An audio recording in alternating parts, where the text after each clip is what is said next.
Today we are here to celebrate our first year as a university.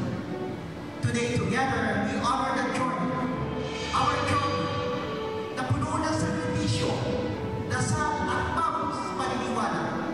Pero aminin natin, the journey was never simple. Our transformation did not happen overnight.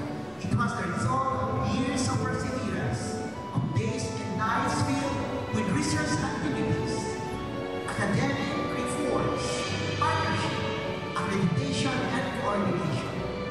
Behind this milestone are names and faces, faithfully some of which are not who push boundaries, who define excellence, and never gave up. Becoming a university is a commitment to serve better, to live bolder, and to grow deeper in knowledge, compassion, and excellence. Marriage's first year as university has been marked by purposeful governance, academic infrastructure upgrades, research-driven initiatives, and strategic partnership.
At alalahanin po ninyo na sa Marinduque State University at sa ating pong lahat, mayroon pong sa inyo'y tunay na nagmamahal.